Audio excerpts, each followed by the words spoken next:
Welcome back again. I'm Sal Buscemi, and in the second part of our 5-Minute Fundamentals mini-series on commercial deal structuring secrets, we're going to discuss how to work with over-leveraged properties that require fresh capital in the form of a bridge loan or other hard money type of financing product. I want you to pay special attention here, as one of our intermediaries, Baird Hawkins, used this exact same strategy to create $1.9 million in equity in one of his projects in Ann Arbor, Michigan. Historically, distressed commercial real estate provides some of the best wealth-creating opportunities. And the difference between winners and losers is being able to use these strategies effectively. Now let's get to the whiteboard. All right, welcome back. Number 2 in our playbook is called the partial subordination. And you're going to see this a lot with a lot of loans that are coming due, which we call maturity defaults or technical defaults or terminal defaults.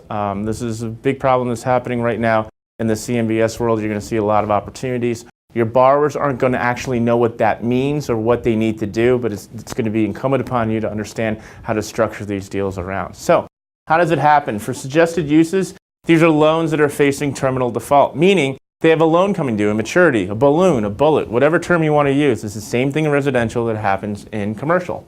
There's not enough equity to refi or sell, so something has to be done, otherwise a catastrophe is going to happen. The worst case scenario for the lender is that the borrower or operator will file bankruptcy, and that's the last thing that we want to happen. That's the last thing that the lender wants to happen. So a little bit of gamesmanship here. You could always say, well, this is what we're thinking of. This is our strategy, and if you don't like it, well, we'll always file bankruptcy because it's the right of the borrower that can't be taken away from them to file bankruptcy. So how is it structured? Borrower will go out and get a new loan to partially pay off the loan that's coming due. Not entirely, but partially, and that's the most important part that you have to remember. Old lender must agree to deficiency taken back behind a new first. Let's say it's a $4 million loan, and they're coming to the table with $3 million. That $1 million deficiency is going to go back behind a new first in the form of a second mortgage. For you advanced guys out there, sometimes that's taken back in the form of equity, preferred equity, but we're not going to go that deep yet into this. I don't want to confuse anybody. This is meant to be a basic fundamental understanding of how to structure these deals. And then third, the second old lender will need to keep the payments on the first current if the sponsor or operator or borrower defaults. So there's a risk to the bank too as well, but at least they have fresh capital coming in that's hopefully going to go towards rehabilitating the asset itself.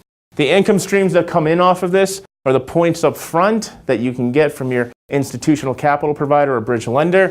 And there's interest rate spread too that you can negotiate. If it's coming in at a 6, maybe you can mark it up to 6.25, 6.5% and make 25 to 50 basis points off of that. The style on this is mildly aggressive. You're going to see a lot more of these deals happen, especially with loan maturities that are coming due within the next 3 years.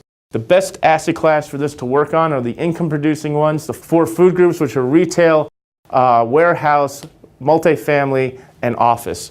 They could be either stabilized or value-added. You're going to have a lot more luck working with the banks if it's value-added because they know that there's a lot more risk and a lot more work that needs to be done to get that asset up to its highest and best use. So really what this looks like, if we were to draw a schematic of it, you have the old first. This is what they want to be, but this one over here pops up here with a new first here, and this is what we call a capital structure. Very basic. I don't want to go too deep into this now that we're in doing a 5-minute fundamental on this. However, if this seems too basic, I appreciate that.